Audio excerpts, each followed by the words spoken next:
The land God chose for the people he chose was highly strategic, like a bridge between Africa, Asia, and Europe. Since in the late Bronze and early Iron Ages, Egypt and Mesopotamia were the two great centers of civilization, knowledge, wealth, and power traveled between them.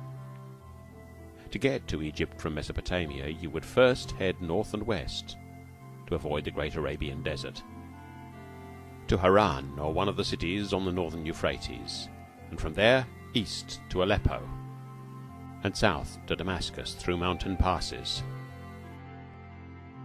south again down the Rift Valley to the Sea of Galilee, the plain of Jezreel, past the fortress city of Megiddo, and through the pass southwest to the coast, from where a level road leads to the riches of Egypt.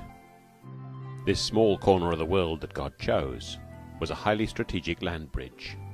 To control it was to master trade, wisdom, and power. For it linked the powerful great empires of Mesopotamia with the stable, rich, and ancient culture of Egypt. Canaan is a land of sharp contrasts. With the prevailing winds from the west across the Mediterranean, the east side of the hill country gets little moisture.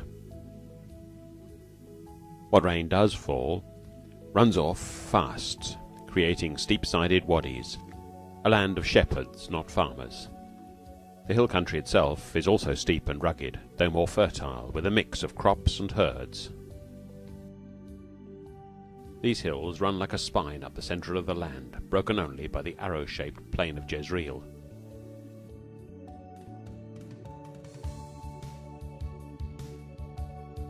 David chose Jerusalem, a Canaanite city in the hill country, as his capital.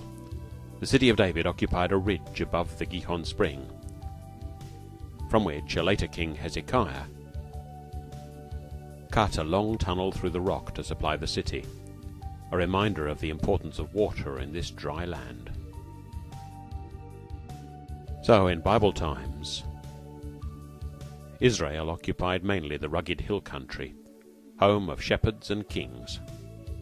The foothills of these mountains, the Shephelah, get both more rain and runoff, and are gentler and more fertile.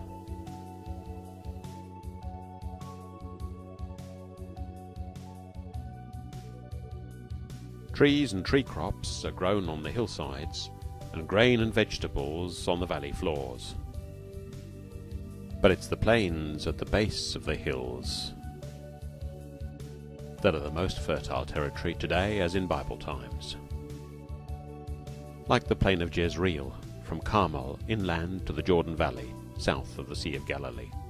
The coastal plain, Philistine territory in Old Testament times, largely inhabited by Greek speakers from all parts of the Roman Empire in the New Testament. Just over the hill from the plain of Jezreel, which is perhaps the most fought-over real estate on earth, is Nazareth, Jesus' hometown. From the hill above the town, one can see Megiddo, Armageddon in the book of Revelation.